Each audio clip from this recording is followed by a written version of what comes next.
વ્યાખ્યાન આપવાના છે ડોક્ટર નરેશભાઈ વૈદ, MA PhD થયેલા છે. 1949માં ગોંડલમાં જન્મેલા શ્રી નરેશભાઈ વૈદ ગુજરાતી ભાષા સાહિત્યના નિવૃત્ત professor, university grant commission academic staff કોલેજના નિવૃત્ત પ્રોફેસર અને ડાયરેક્ટર. અધ્યાપનનો એમને કુલ અનુભવ 44 વર્ષનો, સંશોધનનો અનુભવ જેમનો 30 વર્ષનો છે. તેઓ પૂર્વ pro vice chancellor Saurashtra university, પૂર્વ વાઇસ ચાન્સેલર, તેઓ વાઇસ ચાન્સેલર હતા ગુજરાત યુનિવર્સિટી, અમદાવાદની ગુજરાત યુનિવર્સિટી અને ભાવનગર યુનિવર્સિટીના પણ તેઓ વાઇસ ચાન્સેલર હતા. આ ઉપરાંત અનેક માન સન્માન અને award, career award, UGC Navi Delhi નો કરિયર એવોર્ડ, ડોક્ટર S રાધાકૃષ્ણનનો ઇન્ટરનેશનલ એવોર્ડ, USA ના એવોર્ડ્સ, પ્રિયદર્શિની USA નો પ્રિયદર્શિની એવોર્ડ, પ્રિયદર્શિની એકેડેમી મુંબઈનો એવોર્ડ, વિદ્યા વાચસ્પતિ એવોર્ડ, તિરુપતિ દેવસ્થાન ભાઈતાઈ એવોર્ડ, સુરેન્દ્રનગર ભાઈતાઈ એવોર્ડ સુરેન્દ્રનગરનો છે, વગેરે પ્રકાશનો, 200 થી વધુ લેખો, 20 થી વધુ પુસ્તકોના તેઓ લેખક છે. સંશોધક, ચિંતક, મોટિવેશનલ સ્પીકર, કોલમિનિસ્ટ અને અનેક સંસ્થાઓના સભ્ય, મંત્રી, પ્રમુખ, અધ્યક્ષ, સલાહકાર, ટ્રસ્ટી તરીકે જેઓએ સેવા આપીને નિવૃત્ત થયા છે. અને ત્યાર પછી તેઓ આપણને આ મોટિવેશનલ સ્પીચ, ખાસ કરીને આધ્યાત્મિક વક્તા તરીકે આપણી વચ્ચે આજે એ જ્ઞાન ગંગા વેવડાવશે. Bhavnagar university, Bhavnagar, Mumbai university, SNDT university, Gujarat university માં સેનેટ, સિન્ડિકેટ અને બોર્ડ ઓફ સ્ટડીઝના સભ્ય, ગુજરાત રાજસ્થાનની પણ એકેડેમિક કોલેજના એડવાઇઝર તથા ગુજરાત સરકારની જુદી જુદી સમિતિઓના સભ્ય તરીકે વેસ્ટર્ન રેલવેના એડવાઇઝર. આ એક વિશિષ્ટ વાત છે કે તેઓ વેસ્ટર્ન રેલવેના પણ એડવાઇઝર રહી ચૂક્યા છે. KK બિરલા ફાઉન્ડેશન સરસ્વતી સન્માન એવોર્ડના નિર્ણાયક તરીકે, યુનિવર્સિટી ગ્રંથ નિર્માણ બોર્ડના સભ્ય તરીકે, અશક્તાશ્રમ ડાકોર મુકામે આવેલ છે તેના ટ્રસ્ટી તરીકે, ગુજરાત સાહિત્ય પરિષદ અને ગુજરાત સાહિત્ય અકાદમીના સભ્ય અને વક્તા તરીકે, અખિલ ભારતીય સાહિત્ય પરિષદના ગુજરાત પ્રાંતના અધ્યક્ષ તરીકે, નેશનલ એસેસમેન્ટ અને એક્રેડિશનલ કાઉન્સિલ બેંગ્લોરના ચેરમેન તરીકે તેઓ સેવાઓ આપી અને વિદ્યાનગરમાં તેઓ અત્યારે સ્થાયી થયેલ છે. પ્રબુદ્ધ જીવન, જન્મભૂમિ, પ્રવાસી વગેરે મેગેઝિનોના વગેરેના નિયમિત લેખક છે. તેઓ આજે આપણને મનન અને ચિંતન કરાવડાવશે. એમના વિષય જૈન દર્શનમાં કસાયની વિભાવના. જૈન દર્શનમાં કસાયની વિભાવના. આપનું હાર્દિક સ્વાગત છે નરેશભાઈ. અને અમારા શ્રોતાઓ એકદમ આતુર છે આપણને સાંભળવા માટે. આપ શરૂઆત કરી શકો છો. નમસ્કાર. શ્રી સુરત જૈન યુવક સંઘ અને સુરતની બીજી અનેક સંસ્થાઓ, વિશેષ કરીને શ્રી મહાવીર જૈન વિદ્યાલય અને એની સાથે સાથે જોડાયેલી સ્થાનકવાસી, દેરાવાસી, તેરાપંથી એવી જૈન સમાજની અલગ અલગ સંસ્થાઓ સાથે સંકળાયેલા એના જે કોઈ પ્રમુખો છે, જે કાર્યવાહકો છે અને જે કોઈ પદાધિકારીઓ છે, એ સૌનો આ તકે હું આભાર માનું છું કે આપે મને આવો અમૂલ્ય અવસર આપ્યો આપ સૌને સંબોધવાનું અને આપના આ બહુ જ મોટા મહાયજ્ઞમાં સામેલ થવાનું. આપણે જાણીએ છીએ કે જૈન એ કોમ્યુનિટી માટે થઈને પર્યુષણનું પર્વ છે તે પર્વાધિરાજ છે. આ પર્વ છે તે સૌથી મોટું પર્વ છે. આ પુણ્યનું પર્વ છે, તપનું પર્વ છે, ક્ષમાનું પર્વ છે અને એ પર્વ નિમિત્તે સમસ્ત જૈન સમાજ છે તે ખૂબ ઉત્સાહથી, ઉમંગથી પ્રતિવર્ષ ઉજવતો હોય છે. આ સુરતની જુદી જુદી સંસ્થાઓએ ભેગા થઈને ગયા વર્ષથી જે આ રીતે પર્યુષણ વ્યાખ્યાનમાળા ગોઠવવાનું શરૂ કર્યું છે એ ઘણું અભિનંદનીય છે. આ બીજા વર્ષે પણ એમને ચારે તરફથી ઉત્તમ વક્તાઓ છે તે પ્રાપ્ત કરીને આવી રીતે પર્યુષણ વ્યાખ્યાનમાળા ગોઠવી છે અને એની અંદર આપ સૌને આવી રીતે જ્ઞાન વાર્તાનો લાભ છે તે સમગ્ર સપ્તાહ દરમિયાન મળવાનો છે. એનો ઘણો બધો આનંદ છે. આ તકે આ પર્વાધિરાજ પ્રસંગે આપ સૌને હૃદયથી શુભેચ્છાઓ પાઠવું છું અને આપ સૌનું મંગલ ઈચ્છું છું અને આપ સૌની આરંભમાં ક્ષમા પણ માગી લઉં છું, કેમ કે આ ક્ષમા માગવાનું પણ મોટું પર્વ છે. આજે આપણે જે વિષયની વાત કરવી છે તે ઘણો સમય થઈ ચૂક્યો છે. આપણો 10:30 વાગે પૂરું કરવાનું છે, એટલે હવે હું વિસ્તારથી વાત નહીં કરું. આપણા સમયને સાચવવા માટે થઈને જૈન દર્શનમાં કસાઈની વિભાવના એના વિશે મારે જે વાત કરવી છે તે બને એટલી સંક્ષેપમાં આપણો સમય સાચવીને હું આપની સમક્ષ તે રજૂ કરું. જી, આપ આપનો સમય આપના વિષય પ્રમાણે લઈ શકો છો. જી જી, જરૂર. મારે બે રીતે વાત કરવી હતી. એમાંથી પહેલો ભાગ હું વાત કરવા ઈચ્છતો હતો, પણ આપ જો અનુમતિ આપતા હો તો હું જરા એ ભાગને પણ સાંકળી લઉં. પહેલા ભાગમાં મારે વાત કરવી હતી કે આ જૈન ધર્મ દર્શન અને જૈન તત્વ દર્શન છે તે એક વિશેષ પ્રકારનું ધર્મ અને તત્વ દર્શન છે અને એની કેટલીક લાક્ષણિકતાઓ છે. અને એમાં જૈન દર્શનમાં જે કસાઈની વિભાવના એટલે સંપ્રત્તિ એટલે કોન્સેપ્ટ, એટલે ખ્યાલ, એટલે અવધારણા, એટલે સંકલ્પના. તો કસાઈ વિશેની માન્યતા, એના વિશેનો ખ્યાલ શું છે તેની વાત મારે બીજા ભાગમાં કરવી છે. પહેલા ભાગમાં જરા સંક્ષેપમાં હું વાત કરી લઈશ અને ઉતાવળથી કરી લઈશ, કેમ કે આપણે કસાઈ વાળો ભાગ જરા વ્યવસ્થિત રીતે જોવો છે. તો સમગ્ર વિશ્વમાં એક ભારત જ દેશ એવો છે કે જેને 4 ધર્મોને જન્મ આપ્યો છે. હિન્દુ ધર્મ, જૈન ધર્મ, બૌદ્ધ ધર્મ અને શીખ ધર્મની આ જન્મ આપનારી પુણ્યભૂમિ છે. તો એ 4 ધર્મોની અંદર જૈન ધર્મ એક અત્યંત મહત્વનો ધર્મ છે અને એની પાસે પોતાનું ધર્મ દર્શન પણ છે અને તત્વ દર્શન પણ છે. આ ધર્મનો ઉદ્ભવ કાળ તો ઈસવીસન પૂર્વે 599 વર્ષનો છે, એટલે કે આશરે 2600 વર્ષ પૂર્વે જૈન ધર્મનો ઉદ્ભવ થયો હતો અને એની સ્થાપના તો આ રીતે ઘણી પુરાણી હતી. પણ ત્યાર પછી એણે વ્યવસ્થિત ધર્મ અને તત્વદર્શન રૂપે વિકસાવ્યો વર્ધમાન મહાવીર સ્વામીએ. અને ત્યાર પછી કેટલા બધા આપણે ત્યાં થયેલા સાધુ, સંતો, સિદ્ધો, એમણે આ ધર્મને ખૂબ વિકસાવ્યો. આ ધર્મનું જૈન એવું નામકરણ છે તે જીન શબ્દ ઉપરથી થયું છે. સાંસારિક રાગ દ્વેષ ઉપર વિજય મેળવીને જે વિતરાગી થઈ અને જીતેન્દ્રિય બને છે તેને જીન કહેવાય છે, અને એવા જીનના જે અનુયાયીઓ તેને જૈન લોકો કહે છે. આ લોકો માટે અરિહંતોએ પ્રબોધેલો, આચાર્ય અને ઉપાધ્યાયે સમજાવેલો અને સાધુ તથા ગૃહસ્થોએ અપનાવેલો ધર્મ છે તેને જૈન ધર્મ તરીકે ઓળખે છે. એના અનુયાયીઓની સંખ્યા આશરે 20 લાખ જેટલા લોકોની છે. આ લોકો મોટે ભાગે ભારતના મધ્ય, પશ્ચિમ અને દક્ષિણના ભાગમાં વસેલા છે અને તેમની સૌથી વધુ મોટી વસ્તી જે છે તે મુંબઈ શહેરમાં છે. ચુસ્ત શાકાહારીપણું, વ્યાપાર અને ઉદ્યોગમાં સાહસિકતા, ઉદાર મતવાદિતા, શાંતિપ્રિયતા, દાનવીરતા, અહિંસા પાલનનો ચુસ્ત આગ્રહ તથા યુદ્ધ અને સંઘર્ષ કે ક્લેશ વિરોધી માનસ એ આ જૈન લોકોની ખાસ લાક્ષણિકતાઓ છે. આ જૈન ધર્મ દર્શનની જે કેટલીક વિશેષતાઓ છે તે પૈકીની જૈન ધર્મ માણસની સર્વોચ્ચ પૂર્ણતાને ઝંખે છે. તે જીવાત્માની તમામ પીડાઓ અને એના જન્મ મરણના બંધનોને વિદારી નાખીને તેનું જે અસલી રૂપ છે તેને પૂર્ણ અને પવિત્ર મનુષ્ય રૂપે વિકસાવવા માંગે છે. તેથી આ ધર્મ ઈશ્વર જેવી કોઈ હસ્તીનો પૂર્ણ મનુષ્યથી ચડિયાતી માનતો નથી. આત્માનો ઉદ્ભવ કે અંત હોતો નથી. આત્મા બધામાં એક જ હોતો નથી અને તે માત્ર વૈયક્તિક હોય છે. આત્માને તે 3 વર્ગમાં વહેંચે છે: જીવાત્મા, મુક્તાત્મા અને સિદ્ધાત્મા. આવો જીવાત્મા જુદા જુદા ગુણ સ્થાનકોમાંથી પસાર થતો હોય છે. માયા મમતાનો રકાશ કરીને અને પવિત્રતાની વૃદ્ધિ સાથે જીવતો જીવાત્મા જન્મજાત જ્ઞાન અને શક્તિ વડે આત્મપ્રાપ્તિના માર્ગે પ્રગતિ કરતો રહે છે.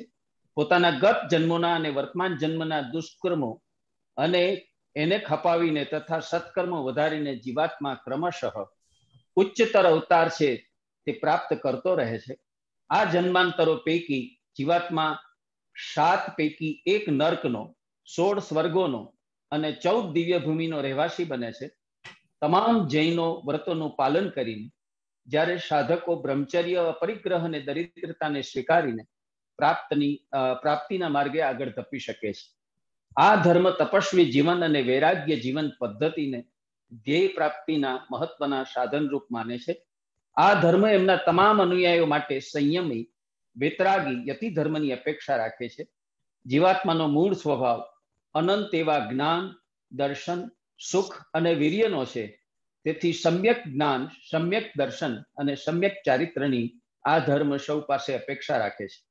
આ ધર્મ દર્શનમાં ત્યાગ, વૈરાગ્ય, અહિંસા અને અનેકાંત દ્રષ્ટિનો મુખ્યત્વે પ્રબોધ છે. તો એણે જે પોતાનું તત્વ દર્શન વિકસાવ્યું છે, તો વર્ધમાન મહાવીરે વિતરાગ થયા પછી લોક કલ્યાણ માટે જે ઉપદેશ આપ્યો તે તેમની શિષ્ય પરંપરા દ્વારા આપણા સુધી આજ પણ ઉતરી આવેલો છે. અને એ ઉપદેશોનો સંગ્રહ જે છે તે અંગ ગ્રંથોમાં છે.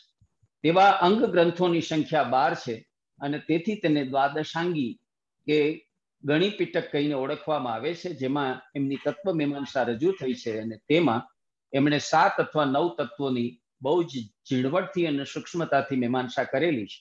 આ બ્રહ્માંડના લોક અને અલોક એવા ભાગ, આ જીવ અને અજીવ જેવા 2 તત્વો, અને એથી આગળ વધીને એમણે જે વાત કરી છે તે આ જીવના બંધન અને મોક્ષની, આ કર્મોના આશ્રવની અને એની સાથે એના સંવરની અને એની સાથે નિર્જરાની અને મોક્ષની વાત કરી. અને પછી આ ધર્મ દર્શન અને તત્વ દર્શને ઈશ્વર વિશે કેટલીક સ્પષ્ટતાઓ કરી છે અને પોતાનો અનેકાંતવાદી અને શ્યાદવાદીઓ દ્રષ્ટિકોણ છે તે વ્યવસ્થિત રીતે પુરસ્કાર્યો છે. તો આ જૈન દર્શનની જે મુખ્ય વિશેષતાઓ છે તે છે કે આ ધર્મ એકાશ્રયી અને નીતિવાદી છે. એ જેમ આ ધર્મની વિશેષતા છે તેમ જૈન તત્વ દર્શનની પણ કેટલીક વિશેષતાઓ છે જે આ મુજબ છે. જૈન તત્વ દર્શન બાહ્યાર્થવાદી દર્શન છે, કેમ કે 7 અથવા પાપ અને પુણ્યને જો ઉમેરીએ તો 9 તત્વોમાં માને છે. આ દર્શન સાપેક્ષતાવાદી દર્શન છે, કેમ કે આ દર્શન સત તત્વોનું વિવિધ દૃષ્ટિકોણથી નિરૂપણ કરે છે.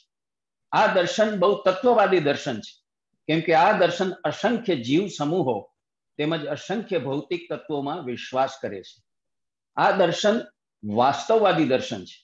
તે બહુ તત્વોમાં વિશ્વાસ કરે છે, તેથી કોઈને આદર્શવાદી લાગે, પરંતુ એવું નથી. વાસ્તવમાં એ સાચા અર્થમાં વાસ્તવવાદી દર્શન છે. આ દર્શન કર્મવાદી દર્શન છે, કેમ કે વ્યષ્ટિ અને સમષ્ટિમાં જે વૈચિત્ર જણાય છે તે કર્મને આધીન છે એવું માને છે અને માટે એક કર્મવાદી દર્શન છે.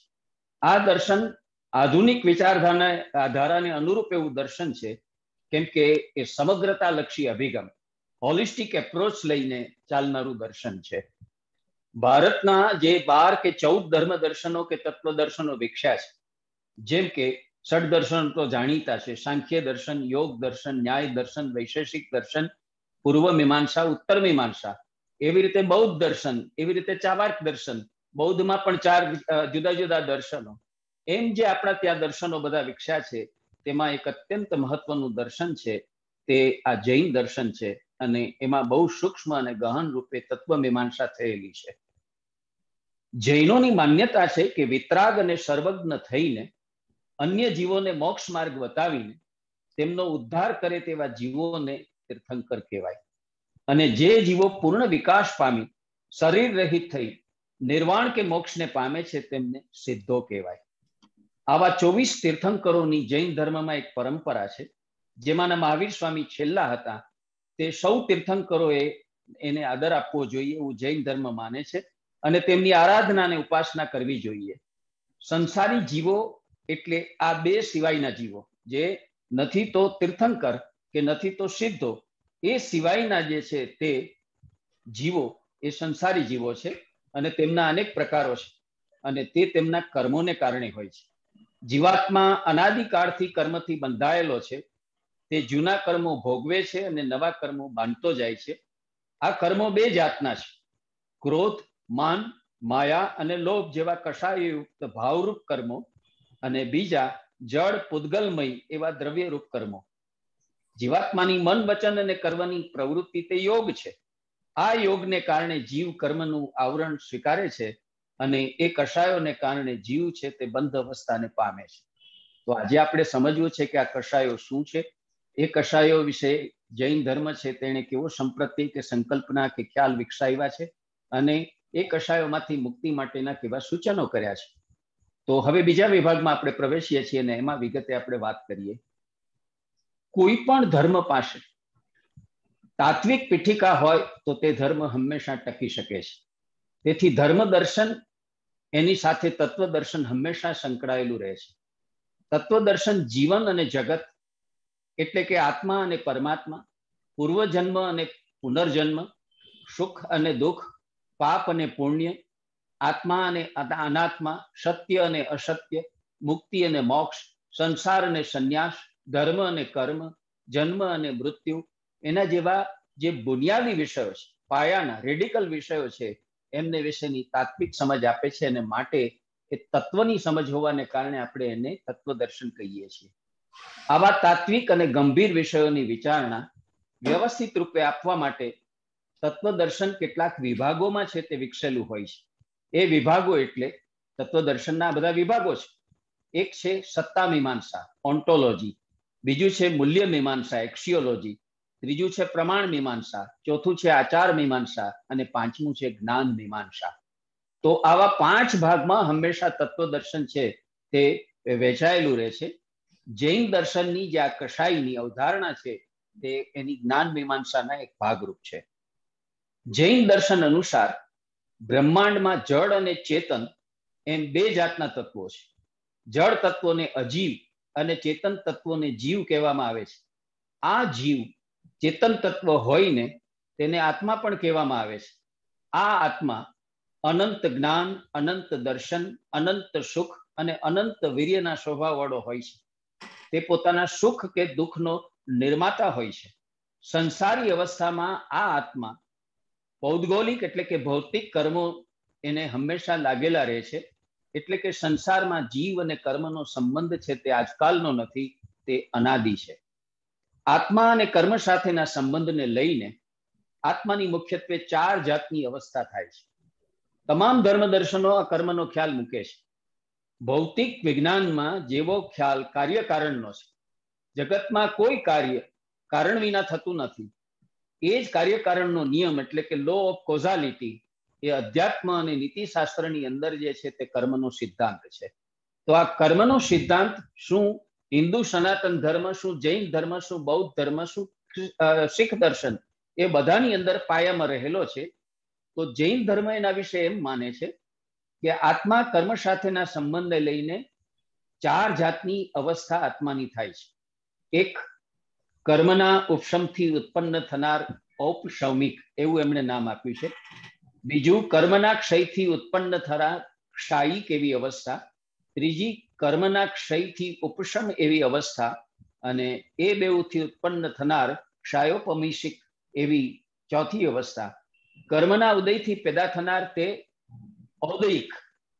આ કર્મનું જીવ તરફ આશ્રવ થવું એટલે કે એનું આવવું એ મુખ્ય કારણ છે માણસની તન, મન અને વચનની પ્રવૃત્તિ. માણસ શરીરથી, મનથી અને વાણીથી કંઈક ને કંઈક કરતો રહે છે. એટલે મનસા વાચા કર્મણા જેને આપણે કહીએ છીએ, એવી રીતે કંઈક ને કંઈક પ્રવૃત્તિ કરતો રહે છે. ને એ પ્રવૃત્તિને કારણે છે તે કર્મો જે છે તે જીવ તરફ આવતા રહે છે, એવું જૈન દર્શન માને છે. આત્મા તરફ આકર્ષિત થયેલા આ કર્મોનો આત્મા સાથેનો નિરક્ષીર સંબંધ થાય તેને જૈન દર્શન છે તે કર્મબંધ કહે છે. માણસને આવો જે કર્મબંધ થાય છે એના 5 કારણો છે.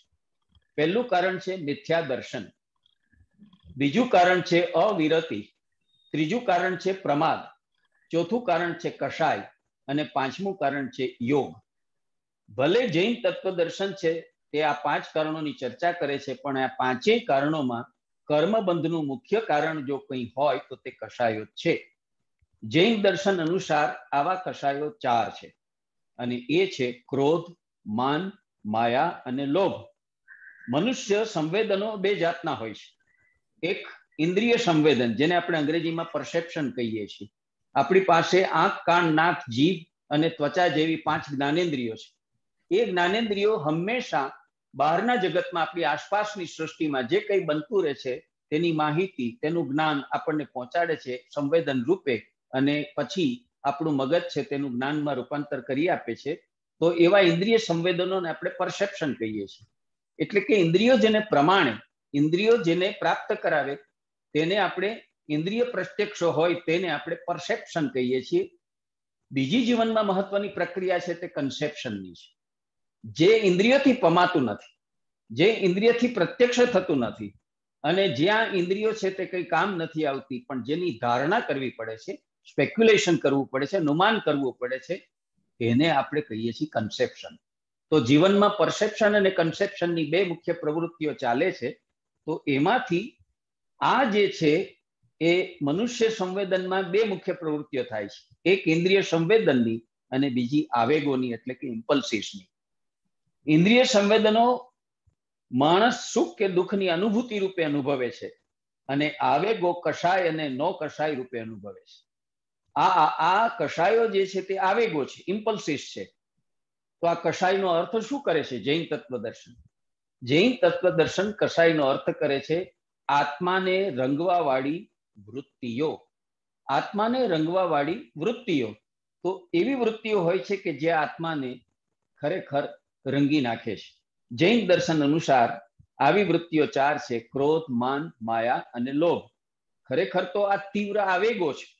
એમની ઉત્પત્તિ સહેતુક અને નિર્હેતુક એમ બંને જાતની હોય છે. તો આપણે જરા વિગતમાં ઉતરીને આ કષાયને સમજવાનો પ્રયત્ન કરીએ. પહેલો કષાય, સૌથી આગળ ફોરમોસ્ટ જે ગણાયો છે તે છે ક્રોધનો. ચારેય કષાયોમાં જૈન દર્શન ક્રોધને સૌથી પહેલા મૂકે છે. મનુષ્ય હૃદયના જે 8 ભાવો છે, મુખ્ય ભાવો, સ્થાયી ભાવો, તે છે રતિભાવ, હાશ ભાવ, શોક ભાવ, ક્રોધ ભાવ, ઉત્સાહ ભાવ, ભય ભાવ, જુગુપ્સા ભાવ અને વિસ્મયનો ભાવ. આવા જે 8 સ્થાયી ભાવો છે, એટલે કે જે મનુષ્ય હૃદયમાં કાયમ માટે રહે છે, એટલે એને સ્થાયી કહે છે. બીજા કેટલાક ભાવો એવા હોય છે કે આવે અને જાય, એને સંચારી ભાવો કહે છે. તો એવા સંચારી ભાવોની આ વાત નથી. જે સ્થાયી ભાવો છે તે પૈકીનો તમે જુઓ કે 8 પૈકીનો એક જે છે તે ક્રોધનો ભાવ છે. તો ક્રોધ મનુષ્યનો સ્થાયી, કાયમી એવો એક ભાવ છે. પ્રિય વ્યક્તિ, પ્રિય વિચાર કે પ્રિય વસ્તુનો વિયોગ થવાથી અથવા થવાનો હોવાની સંભાવનાથી ઈચ્છિત પરિણામો પ્રાપ્ત થવાને બદલે અનિચ્છનીય પરિણામ મળવાથી, અનુકૂળતાને બદલે પ્રતિકૂળ ઘટના કે બાબત બનવાથી મનુષ્ય મનમાં જે આવેગ પ્રગટ થાય છે તેને આપણે ક્રોધ કહીએ છીએ. રોષ ચડવો, ચીડ ચડવી, ગુસ્સો આવવો, કોપાયમાન થવું, એવા શબ્દોથી આપણે આ ક્રોધને ઓળખાવીએ છીએ. આવા આવેગમાં આવીને પ્રત્યાઘાત આપનાર વ્યક્તિને આપણે ક્રોધાત્મા કહીએ છીએ, કુપિત કહીએ છીએ, ક્રુદ્ધ કહીએ છીએ, ક્રોધાંધ કહીએ છીએ, ક્રોધિત કહીએ છીએ, ક્રોધાન્વિત કે ક્રોધાયમાન કહીએ છીએ. આ ક્રોધ એટલે દોષ બીજાનો અને વેર પોતાના ઉપર લેવું તે. કોકને આ વાત જરાક અડવિતરી લાગશે, પણ બહુ સાચી છે. ક્રોધ બેધારી તલવાર જેવો છે. એ સામાન્ય માણસને પણ નુકસાન પહોંચાડે છે અને ક્રોધ કરનાર વ્યક્તિને પોતાને પણ નુકસાન પહોંચાડે છે. બેયને હાનિ કરે છે. ને એટલા માટે આપણે કીધું કે આ ક્રોધ જે છે એ દોષ બીજાનો હોય અને એનું વેર પોતાના ઉપર લેવું, તેનું નામ ક્રોધ છે. કારણ કે ક્રોધ બેધારી તલવાર જેવો છે. સામી વ્યક્તિને આહત પછી કરે છે. પેલા ક્રોધ કરનારને જ આહત કરે છે. ક્રોધ ક્ષણજીવી છે, પણ એ જે નુકસાન કરે છે તે લાંબા સમયનું હોય છે, ચિરંજીવી હોય છે. કેમ કે ક્રોધ એનાથી મૂર્ખાઈમાંથી પેદા થાય છે અને પશ્ચાતાપથી પૂરો થાય છે. જે લોકો ક્રોધી હોય છે એ પ્રમાણમાં મૂર્ખ વધારે હોય છે. પોતાની મૂર્ખાઈને કારણે, ભોટપણાને કારણે વાતે વાતે લોકો ગજવેલની જેમ તણખી ઉઠે છે અને ક્રોધ કરી બેઠે છે. તો પૂરો ક્યાં થાય?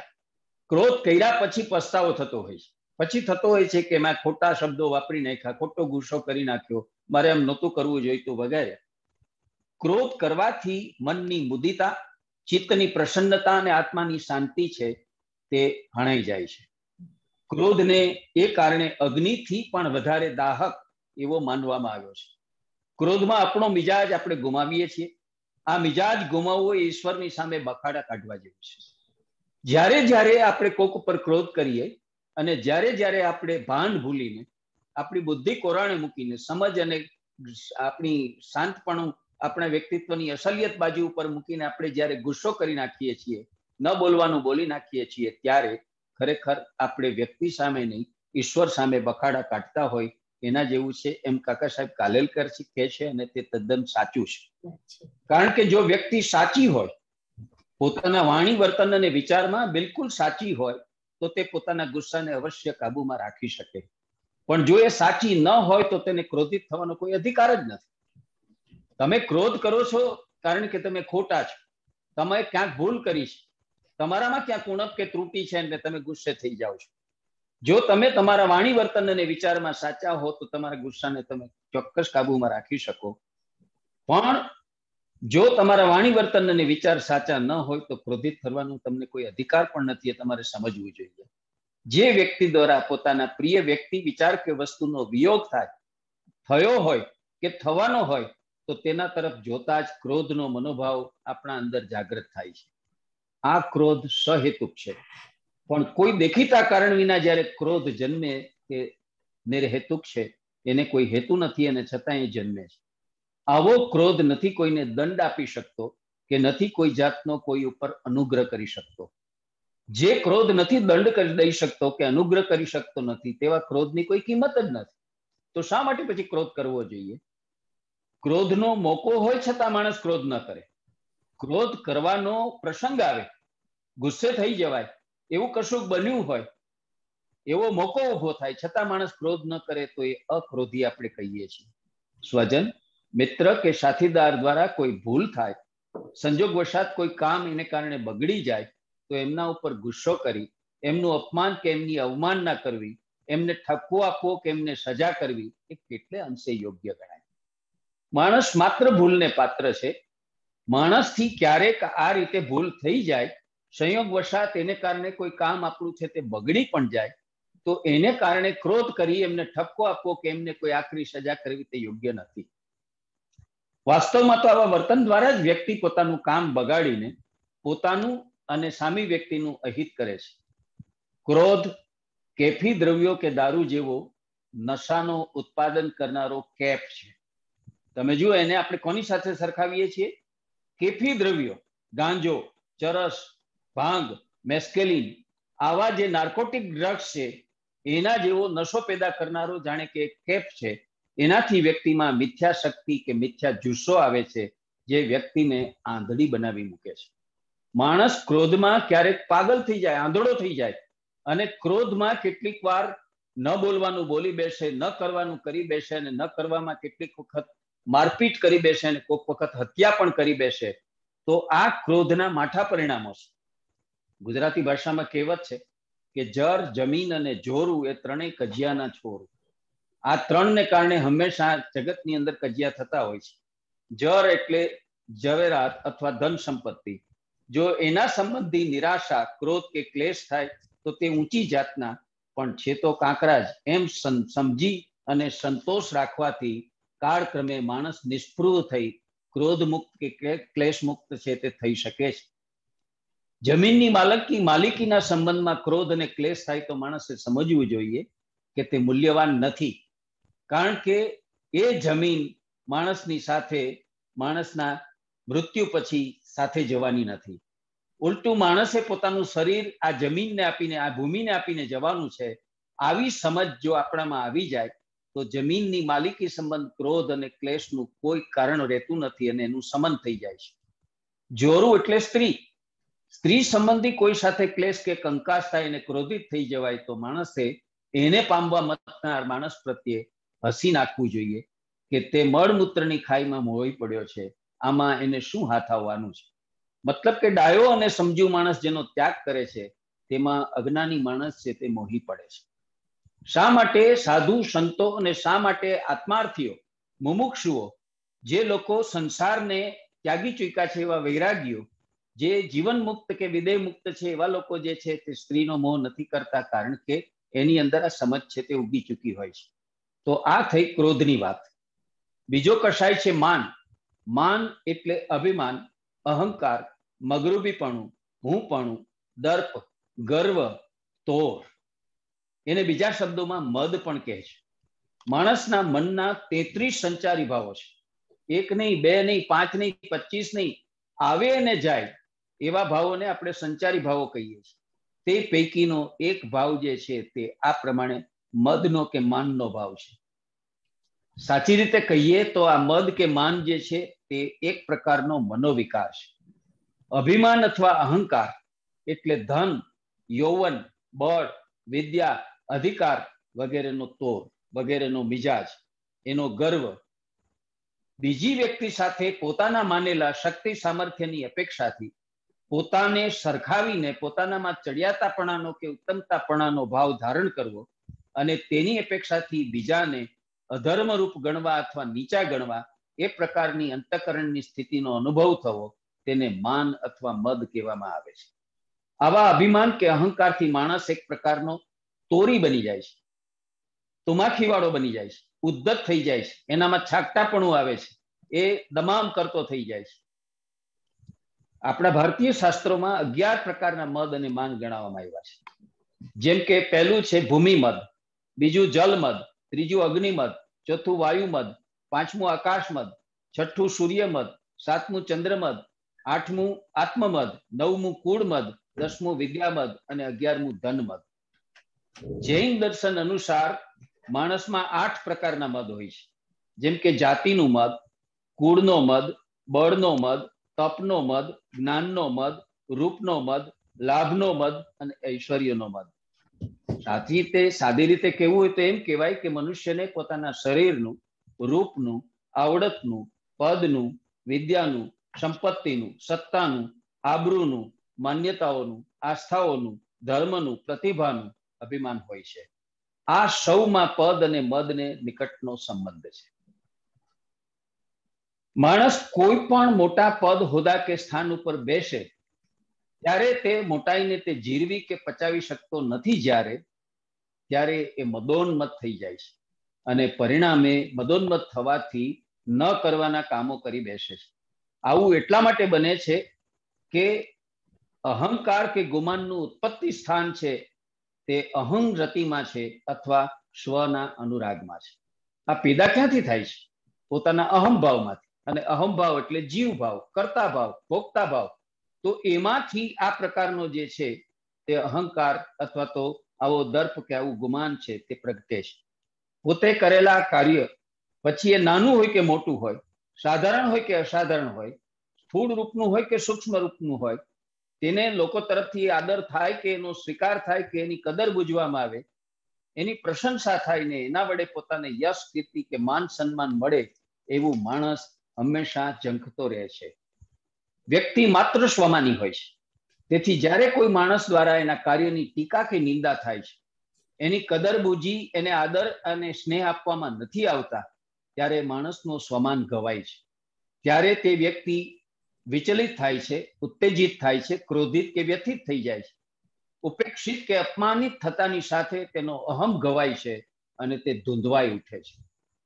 પણ માણસે સમજવું જરૂરી છે કે અભિમાન તો રંગથી માંડી રાય સુધી, રાજા સુધી, માણસથી માંડી મહાત્મા સુધી, અજ્ઞાનીથી માંડી જ્ઞાની સુધી કોઈનું ટક્યું નથી કે કોઈનું જીત્યું નથી. બલકે એવી અભિમાની કે અહંકારી વ્યક્તિનું હંમેશા પતન થાય છે. પછી એ રાવણની વાત હોય, એ કંસની વાત હોય કે જેણે જેણે અહમ કર્યું તેના પતનની વાત આપણે ત્યાં કિસ્સા બધા જાણીતા છે. અનંત કોટી બ્રહ્માંડોમાં માણસનું અસ્તિત્વ એક રજકણ જેવું છે. એમાં એના હુંપણાનો કોઈ ક્લાસ નથી. બ્રહ્માંડમાં રહેલા અનેક વિષયકાળ એવા સત્વો, તત્વો અને દ્રવ્યોમાં એનું હોવાપણું, એની હયાતી ખાસ કઈ મહત્વના નથી. એ બધા સમક્ષે તુચ્છ કે નગણ્ય છે અને તેમ છતાં સંસારમાં એ પોતાના મહિમા અને ગરિમાના તરંગમાં રાચ્યા કરે છે. તેનો ખરેખર સાચો કોઈ અર્થ નથી. એના હુંપણાનો ફુગ્ગો સંજોગોની એક થપાટ સાથે ફૂટી જવાનો હોય છે. માન, અભિમાન અને અહંકાર, ગર્વ, ગુમાન અને દર્પ, તોર, તુમાખી અને દમામ પાણીના પરપોટા જેવા છે. જેટલી ઝડપથી પરપોટો બને છે એટલી ઝડપથી જે પરપોટો ફૂટે છે અને ફૂટતા જરાય વાર નથી લાગતી, તેમ આ અહમને, આ માનને, આ અભિમાનને, આ દર્પને ફૂટતા વાર નથી લાગતી. માણસ કર્મમાં કે ધર્મમાં ગમે તેટલી ઊંચાઈ પહોંચ્યો હોય ભલે, પણ એને યાદ રાખવું જરૂરી છે કે ગમે તેટલી ઊંચી કક્ષાએ પહોંચેલો માણસ પણ ક્યારેય પતન પ્રૂફ નથી. ક્યારે પતન થઈ જાય ખબર નથી. લોકપ્રિયતામાં, લોકભોગ્યતામાં, વિદ્વતામાં, અહંકારમાં માણસ એમ આમ પર્વતની ટોચ ઉપર જાણે કે પહોંચી જાય એટલો બધો છે તે લોકપ્રિય થઈ જાય કે લોકભોગ્ય થઈ જાય. પણ જેમ જેમ પર્વતના શિખર ઉપર જઈએ એમ પર્વતનું શિખર સાંકડું થતું જતું હોય છે. તમે બેલેન્સ ન સાચવી શકો, જો સાવધ ન રહો, સાવધાન ન રહો, સતેજ ન રહો તો ત્યાંથી સીધા નીચે પર્વતની નીચે ખીણમાં ગબડી પડતા હોશ. એટલે જે લોકો ખરેખર ઊંચા પદ, માન, હોદ્દા એ પ્રાપ્ત કરે છે, જેટલું તમને ઊંચામાં ઊંચું સ્થાન પ્રાપ્ત થાય છે તેટલું તમારે વધારે નમ્ર બનવું જોઈએ, અને નહીં તો પતન છે તે નિશ્ચિત હોય છે. જે માણસ પદ ને મદનો સંબંધ સમજતા નથી અને પદ મળતા એક સામાન્ય ગ્રામ પંચાયત કે નગર પંચાયતનો સભ્ય થાય તો કોલર ઊંચા કરીને ફરે, એક નાનકડો ધારાસભ્ય થાય કે સંસદ સભ્ય બને તો જાણે કે આખા જગતનો સમ્રાટ થઈ ગયો હોય એટલો એની અંદર પાવર આવી જાય. કોઈક પ્રકારની ખાસ વર્દી પહેરવા મળે અને માણસની અંદર આવો મત કે ગુમાન આવી જાય છે અને જીરવી નથી શકતા.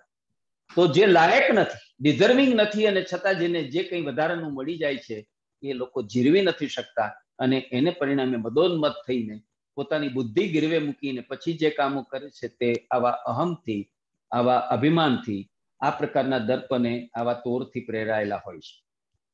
ત્રીજો કષાય છે માયા. આ માયા સંજ્ઞાના આમ તો અનેક અર્થો છે.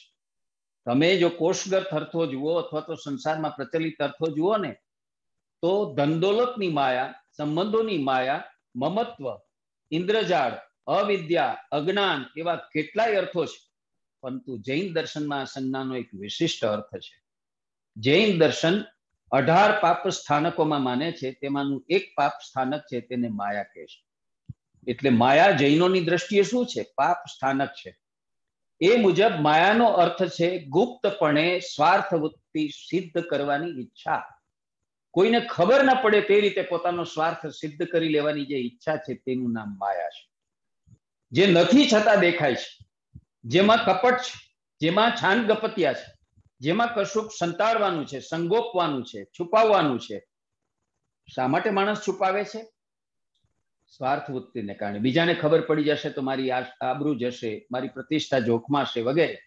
મતલબ કે મનમાં જુદા પ્રકારનો ભાવ રાખીને બહારથી જુદા પ્રકારનો વ્યવહાર કે આચરણ કરવા, તેને જૈન દર્શનમાં માયા કહે છે. દિલમાં કંઈક, વાણીમાં કંઈક અને કાર્યરૂપમાં કંઈક, એનું નામ માયા. વાસ્તવમાં સાચો માણસ આપણે કોને કહીએ છીએ?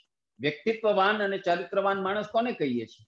જેના મન, વચન અને કર્મ, જેના વિચારો, ઉચ્ચારો અને આચારો એમાં એક વાક્યતા હોય, એની અંદર ઇન્ટિગ્રિટી હોય. તો ઇન્ટિગ્રેટેડ પર્સનાલિટી વાળાને કે ઇન્ટિગ્રેટેડ કેરેક્ટર વાળા માણસને આપણે પૂર્ણ મનુષ્ય કે સાચો મનુષ્ય કહીએ છીએ. પણ એને બદલે વિચારે કંઈક, બોલે કંઈક અને આચરે એનાથી સાવ જુદું, એવા જે લોકો હોય છે તે આવા માયામાં ફસાયેલા લોકો હોય છે ને માટે એવું કરતા હોય છે.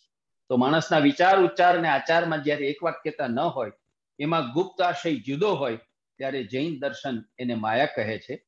આ દૃષ્ટિએ અહીં માયા સંજ્ઞાનો અર્થ છે છળ કરવો, પ્રપંચ કરવો, દંભ કરવો, દગો કરવો, કૂટતા આચરવી, કપટ કરવું, ઠગાઈ કરવી, શઠતા આચરવી. મહાવીર સ્વામીનું વચન છે કે પોતાના આત્માનું હિત ઈચ્છતા મનુષ્ય પાપને વધારનારા ક્રોધ, માન, માયા અને લોભ એ ચારે દોષોને ત્યજી દેવા જોઈએ. શું કામ? કારણ કે ક્રોધ પ્રીતિનો નાશ કરે છે. ક્રોધ જે છે એવો કષાય છે કે જે પ્રીતિનો નાશ કરે છે. માન બીજો કષાય છે, તે વિનય ગુણનો નાશ કરે છે.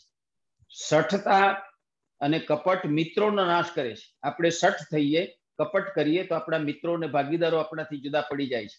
અને લોભ તમામ સદગુણોનો નાશ કરે છે. એટલે હિન્દુ ધર્મ દર્શનની અંદર તો કામ, ક્રોધ અને લોભ એ ત્રણને નરકના સીધા દ્વાર કયા છે. જેને નરકમાં જવું હોય એ કામી થાય, એ ક્રોધી થાય ને લોભી થાય. જે મનુષ્ય આ જગતમાં કામી, ક્રોધી અને લોભી છે એ સીધો જ નર્કનો પાસપોર્ટ મેળવીને અહીંથી જવાનો છે. એક હંમેશા નર્કનો જ એ જીવ બનવાનો છે, એવું હિન્દુ ધર્મ દર્શન તો કહે છે. આ સંસારને માયાનો ખેલ કહે છે. તેનું કારણ એ છે કે આ સંસારમાં માણસે સ્વાર્થ વૃત્તિથી વર્તતા હોય છે. તમે જુઓ કે માણસ જે જીવે છે, જે પ્રકારનું જીવન જીવે છે, સંસારમાં સંબંધો અને વ્યવહારના જે જાડા ઉભા કરે છે, એની પાછળ એની ગણતરી હોય છે. કોણ મને કામ આવશે, કેટલો કામ આવશે, એ મુજબ મારે એની સાથે સંબંધ રાખવો. તો પોતાનું કામ નીકળે, પોતાનો હેતુ બર આવે, પોતાને લાભ કે ફાયદો થાય એ માટે માણસો છે તે ગણતરીબાજ થઈ અને બીજાની સાથે વાણી વર્તન કરતા હોય છે. એટલા માટે શીરા માટે શ્રાવક થવું કે લાલો લાભ વિના લોટે નહીં, એવા રૂઢિપ્રયોગો છે તે આપણી ભાષામાં પ્રચલિત થયા છે. માણસની આ વૃત્તિને ઓળખાવવા માટે આવી વૃત્તિવાળા માણસોને પોતાના કુટુંબીઓ અને સ્નેહીઓ પાસે પોતાની નિષ્ઠા અને નિસ્બત પુરવાર કરવા માટે હંમેશા છળ આચરતા હોય છે. સમાજમાં મોટો અને આબરૂદાર દેખાવા માટેનો દંભ કરતા હોય છે. મિત્રો અને ભાગીદારોને અંધારામાં રાખીને જે કંઈ લાભ થતો હોય તે પોતે અંકે કરી લેવા માટે દગો કરતા હોય છે. જ્ઞાતિ અને સમાજમાં માન સન્માન મેળવવા માટે જાત જાતના પ્રપંચો કરતા હોય છે. વેપાર ધંધામાં નિર્દોષ ગ્રાહકોને કાં તો જોખ કે તોલમાં અને કાં તો કિંમતમાં છેતરપિંડી કરીને એની સાથે ઠગાઈ કરતા હોય છે. નોકરી કે ધંધામાં પોતાના હરીફને મહાત કરવા માટે સઠતા આચરતા હોય છે. પોતાના નાના મોટા લાભો અને ફાયદાઓ માટે લોકો સાથે કપટ કે કૂટતા છે તે આચરતા હોય છે. મતલબ કે આવા માણસો પોતાનું અસલી રૂપ સંતાડીને વત્સલ કુટુંબી, સ્નેહાળ મિત્ર, નખશિક સજ્જન, વફાદાર સેવક, પ્રામાણિક ઉદ્યોગપતિ કે વેપારીનો સ્વાંગ સજીને સૌની સાથે છેતરપિંડી કરતા હોય છે. એની પાછળ પોતાનો સ્વાર્થ સાધી લેવાનું, પોતાનું ધાર્યું ફળ મેળવી લેવાની પાકી ગણતરી હોય છે. એને જૈન દર્શનમાં માયા કહીને ઓળખાવવામાં આવે છે. આવી માયાને માણસ પોતાની ઈચ્છા, તૃષ્ણા, વાસના, લેશા, કામના, એષણા અને અભિલાષાને સંતોષવા માટે વશ થાય છે. પરંતુ આવી માયાવૃત્તિથી ખરેખર તો એનું ચારિત્ર છે તે ભ્રષ્ટ થાય છે. જ્યારે જ્યારે માણસ આ પ્રકારની કોઈને કોઈ વસ્તુની માયામાં પડે છે, માયાનો એક અર્થ તો એવો છે કે દાખલા તરીકે જગતભરની માતાઓ એને પોતાના સંતાનને માટે માયા હોય છે. જગતભરના મનુષ્યો એને પોતાનું ગમે એવું ઝૂંપડા જેવું ઘર હોય તોય ભલે, ઈંટ ચૂના માટીનું સાદું મકાન બનાવ્યું હોય તોય ભલે, એને આરસ પાણથી અથવા તો કિંમતીમાં કિંમતી એવી લાદીઓ જડી અને બહુ મોટો મેલ બનાવ્યો હોય તો પણ ભલે, પણ એની માયા હોય છે. પોતાના વતનની ધૂળ ગમે તેવી હોય અને છતાં વતનની એક માયા હોય છે. તો એ પણ એક માયા છે. પણ આ માયા જે છે તે તો સ્વાર્થવાળી, ગણતરીવાળી માયા છે. એનીમાં છળ કપટ છે, બીજાને છેતરવાની વાત છે. અને એવી માયાવૃત્તિથી માણસ જ્યારે કામ કરે છે ત્યારે ખરેખર એનું ચારિત્ર ખરડાય છે. એ રાગ, દ્વેષ અને આસક્તિમાં ખેંચાય છે. આવી માયાવૃત્તિને કારણે માણસને પોતાનું ઈચ્છિત, ઉદ્દિષ્ટ કે ધારેલું થયું હોય એનો આનંદ લેવો ગમતો હોય છે. પરંતુ એ આનંદ સાત્વિક નથી, એ ક્ષણિક છે અને સરવાળે હાનિ કરતા પણ છે. માટે આ માયાને જૈન દર્શનની અંદર પાપ સ્થાનક ગણવામાં આવ્યું છે. ચોથું જે છે એ લોભનું છે. ચોથો કષાય લોભને ગણાયો છે. લોભ એટલે કોઈ વસ્તુ મેળવી લેવાની તીવ્ર ઈચ્છા. જૈન દર્શન અનુસાર લોભ એટલે જેને લીધે મનુષ્ય કોઈ પણ પદાર્થનો ત્યાગ કરી શકતો નથી તેવું એક મોહનીય કર્મ. જેના વિશે મોહ છે એ મોહને કારણે એનો ત્યાગ કરવાની જરૂર છે, છતાં જેનો ત્યાગ નથી થઈ શકતો, એને જૈન દર્શન લોભની વૃત્તિ કહે છે. તો આવી લોભની વૃત્તિ સાથે સંકળાયેલી અન્ય સંજ્ઞાઓ જોતા લોભનો અર્થ વધારે સ્પષ્ટ થશે. જેમ કે લોભ એટલે લાલચ, લોભ એટલે લાલસા, લોભ એટલે લોલુપતા, લોભ એટલે તૃષ્ણા. તો માણસનું મન લાલચું હોય છે, લોલુપ્ત હોય છે, લોલુપ હોય છે, કામનાયુક્ત હોય છે. તેથી મનુષ્યના જીવનમાં યશ, આરોગ્ય, સુખ અને શાંતિ માણસ હંમેશા ઝંખ્યા કરે છે. જીવનમાં તેને માન સન્માન, નિરામય આયુષ્ય, ધન દોલત, સંતાન સુખ અને પરિવાર સુખ એ બધું મળ્યું હોવા છતાં માણસના મનને ક્યારેય ધરવ થતો નથી. બધું મેળવ્યા પછી ઈશ્વરની કૃપાથી બધું મળ્યું હોય, સંતતિ મળી હોય, સંપત્તિ મળી હોય, સાણી સમજુ પત્ની મળી હોય, સરસ પરિવાર મળ્યો હોય, પોતાની આબરૂ પ્રતિષ્ઠા મળી હોય, સત્તા મળી હોય, આ બધું મળ્યું હોય છતાંય વધારે મેળવવાની તીવ્ર ઈચ્છા એને થયા કરે છે. આ ઈચ્છા પાછળ મનુષ્યની લાલચ, એની લાલસા કે એની લોલુપતા હંમેશા કામ કરતી હોય છે. તો માણસે પોતાના જીવન નિર્વાહ પૂરતું જે કંઈ હોય એટલું જ સ્વીકારીને બાકી વધારાનું કંઈ સંગરવું નહીં જોઈએ, એનો લોભ નહીં રાખવો જોઈએ, આવો અપરિગ્રહ દાખવવો જોઈએ. એને બદલે પરિગ્રહ દાખવીને હજુ વધારે સંગ્રહ, વધારે મને કામ આવશે, મારા સંતાનોને કામ, મારી ત્રીજી પેઢીને, ચોથી પેઢીને, આની પાછળનું કારણ એ છે કે મનુષ્ય હંમેશા ક્ષુધાતુર અને તૃષાતુર પ્રાણી છે. તેને જગતની બધી સંપત્તિ આપવામાં આવે ને તો પણ એને ક્યારેય સંતોષ થાય નહીં, કારણ કે આ તૃષ્ણાની કે આ ક્ષુધાની પ્રકૃતિ જ એવી છે કે જેમ જેમ એને કંઈક લાભ મળતો જાય તેમ તેમ એ વધુ ને વધુ મેળવવાની કામના પણ એની વધતી જાય છે. એટલે કે લાભ પ્રાપ્ત થવાથી મનુષ્યને ક્યારેય સંતોષ થતો નથી. લોભ વધારે ને વધારે વધ્યા કરે છે. માણસ પાસે ધન દોલત ઉપરાંત સોના ચાંદી હીરા માણેક એવું ઝવેરાત હોય, બંગલા હોય, વાડી હોય, ફાર્મ હાઉસ હોય વગેરે જેવી સ્થાવર મિલકત પણ હોય અને 7 પેઢી સુધી ખૂટે નહીં તેટલી જંગમ મિલકત હોય તો પણ માણસ લુબ્ધ, લાલચુ, લોભિયો એમ થઈને એ ધરાતો તો નથી જ. આ બધું હોવા છતાં આપણી આજુબાજુના જગતમાં આપણે નજર નાખીએ છીએ તો આવા લોભી મનુષ્ય આપણને બહુ દેખાય છે. એને ધરવ જ નથી, એને સંતોષ જ નથી. જેમ જેમ બધું મેળવતા જાય છે તેમ વધારે ને વધારેની ઝંખના કરતા જાય છે. એના માટે હવાતિયા મારે છે, એને માટે જાવા નાખે છે. એ બધું તો તેને મન, આ બધું હોય છે તે એને મન નગણ્ય હોય છે. કારણ કે મહાવીર સ્વામી કહે છે કે તૃષ્ણા બધી રીતે આકાશ જેવી લાંબી, પહોળી અને જાડી છે, અનંત છે. એટલે તો કહેવત પડી છે કે લોભ ને થોભ નહીં. જો આકાશને તમે વ્યાપી વળો કે માપી વળો, જો આકાશને તમારી કોઈ પણ ફૂટપટ્ટીથી તમે માપી વળો તો તમારા લોભને તમે માપી શકો. આકાશ જેટલી વિશાળ આ લોભની વૃત્તિ છે. એનો કોઈ અંત જ નથી, એનો કોઈ છેડો નથી, જેમ આકાશને કોઈ છેડો નથી, અંત નથી. અને એટલા માટે આ કહેવત છે કે લોભને કોઈ થોભ નહીં. તો માણસ કામનાઓનું, તૃષ્ણાઓનું પોટલું છે. એકને સંતોષે ત્યાં રાવણના અનેક માથાની જેમ બીજી 10 કામનાઓ છે તે ઉગી નીકળે છે. ચોમાસામાં જેમ બિલાડીના ટોક ફૂટી નીકળે તેમ માણસના આવા લોભ અને લાલચના આવા પ્રસંગો છે તે જન્મતા જ જાય છે. કારણ કે માણસ મૂળે કામ લોલુપ, ધન લોલુપ અને યશ લોલુપ હોય છે. કેવળ એ લાડી વાડી અને ગાડી માટે જ લાલાયિત રહેતો નથી. એથી આગળ વધીને એ ભોગ લોલુપ, સુખ લોલુપ, સ્વર્ગ લોલુપ થઈને પણ ભમ્યા કરે છે. કારણ કે માણસના મનનું બંધારણ એવું છે કે મોટી અને મહત્વની સ્થિતિગતિ પામ્યા પછી તુચ્છમાં તુચ્છ વસ્તુનો લાભનો મોહ એ જતો કરી શકતો નથી. મહાનમાં મહાન વસ્તુ પ્રાપ્ત કર્યા પછી તુચ્છમાં તુચ્છ, નગણ્યમાં નગણ્ય વસ્તુ જતું કરવાનો મોહ માણસ જતો નથી કરી શકતો. આપણે એક સાદું ઉદાહરણ લઈએ કે આ જ ક્ષણે આપણે જે ખંડમાં બેઠા છીએ ત્યાં સાક્ષાત ભગવાન પ્રગટ થઈને એમ કે હું તારા ઉપર પ્રસન્ન છું અને તું માગે તે તને આપવા માટે તૈયાર છું, તું વરદાન માગી લે. ત્યારે માણસ શું માગે? માણસ એવી ક્ષણે પણ, મહાનમાં મહાન તક આવી છે જીવનમાં, તો એવી ક્ષણે પણ એમ કે ભગવાન 2 મિનિટ ઉભા રહો, જરા હું એક જરા પડીકી ખાઈ લઉં, હું જરા કે તમાકુ અને ચૂનો છે ને એની ફાંકી મારી લઉં. તો તમે જુઓ કે મહાનમાં મહાન વસ્તુ જ્યારે પ્રાપ્ત થતી હોય ત્યારે પણ તુચ્છમાં તુચ્છ વસ્તુનો મોહ માણસ જતો નથી કરી શકતો. એ એના જીવનની વક્રતા છે, એ એના જીવનની નબળાઈ છે. આ કારણે જ માણસ જે છે તે શિકારી અને ભિખારી બની બેઠો છે. ક્યાંથી, કેવી રીતે, કેટલો લાભ કે કેટલો ફાયદો પ્રાપ્ત થશે તેની હંમેશા એ તાકમાં રહે છે. અને એવો મનુષ્ય શિયાળની જેમ ખંધાઈ આચરીને કે ગીધ જેવી હિંસકતા સાથે અન્યનું શોષણ કરવા હંમેશા શિકારી બની બેસે છે.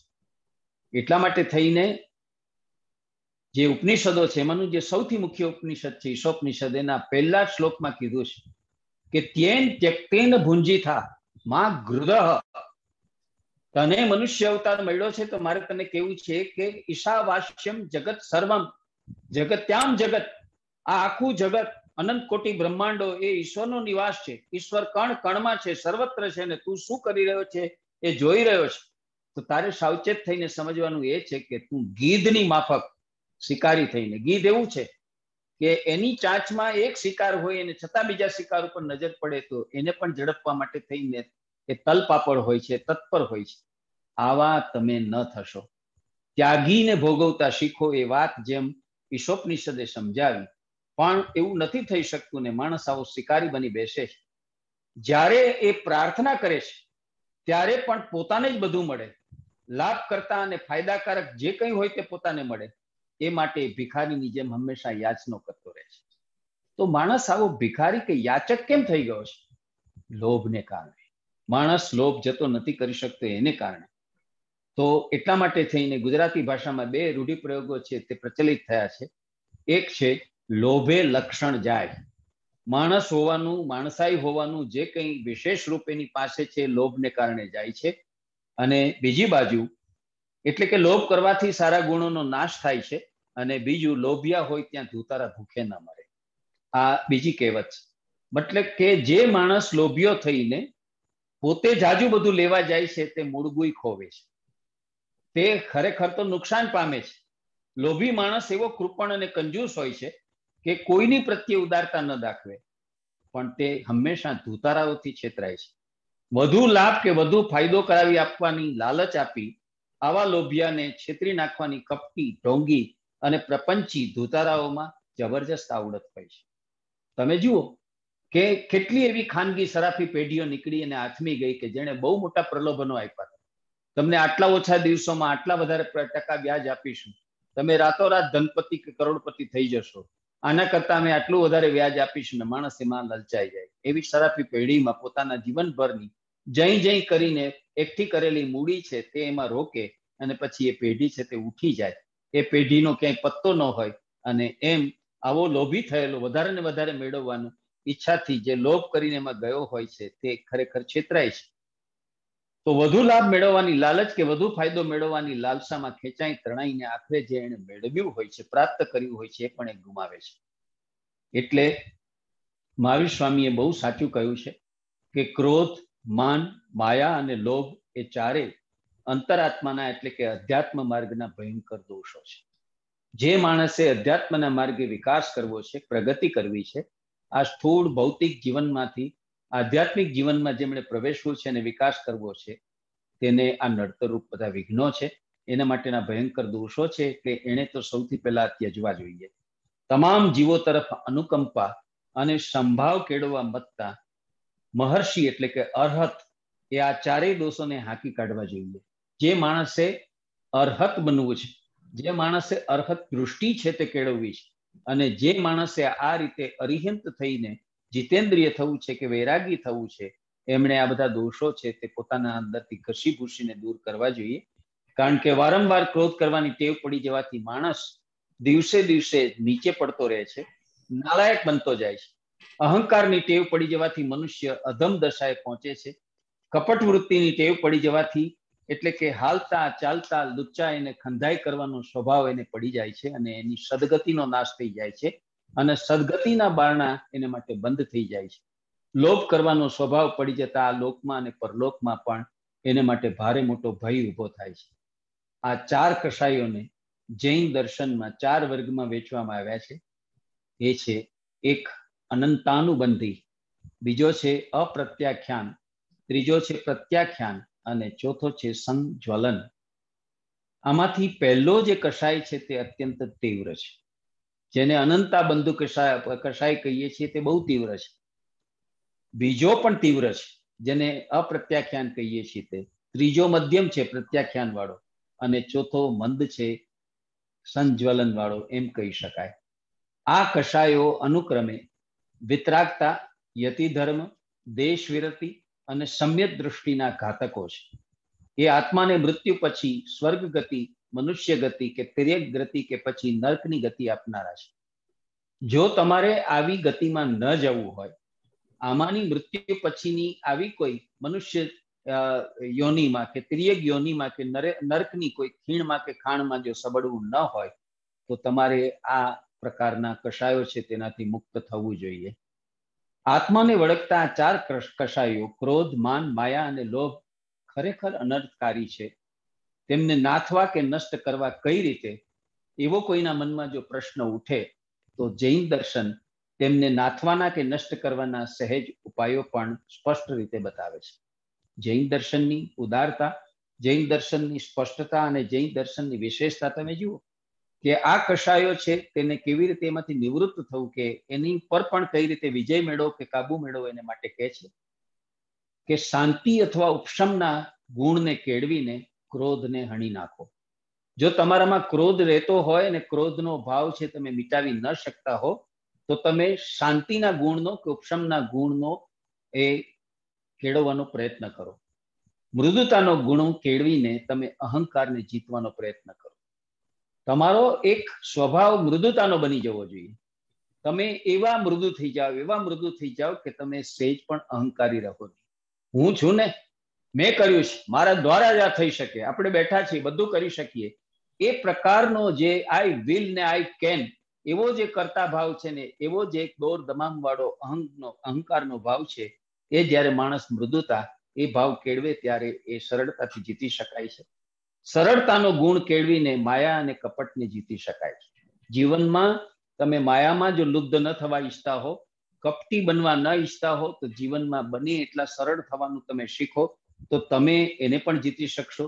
અને સંતોષનો ગુણ જો તમે કેળવશો તો લોભ ઉપર તમે જય મેળવી શકશો. તો આ ચારેય કષાયો જે છે તેને પણ તમે જીતી શકશો. મતલબ કે ક્રોધ, માન, માયા અને લોભ એ જૈન દર્શન મુજબ મનુષ્યના 4 મુખ્ય દુશ્મનો કે રીપુઓ છે. તો ક્ષમા, મૃદુતા ઉર્ફે આર્જવ, સરળતા અને સંતોષ એ માણસના 4 મુખ્ય મિત્રો છે.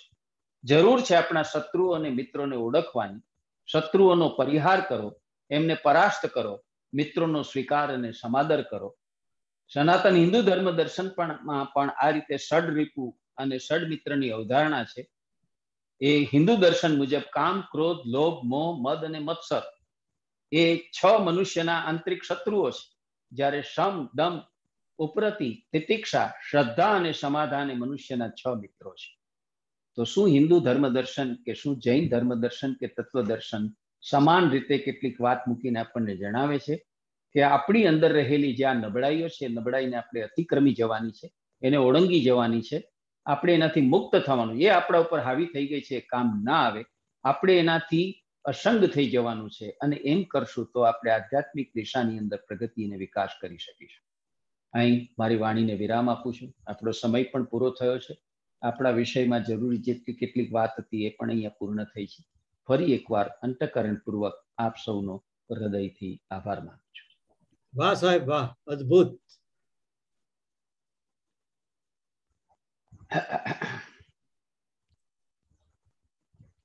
હું હવે લીવ કરું ભાઈ? સર પ્લીઝ વેઇટ કરો. ઓકે ભદ્રેશભાઈ, પ્રતિક્રિયા, પ્રતિભાવ? જી, તમારું માઇક ઓન કરજો ભદ્રેશભાઈ.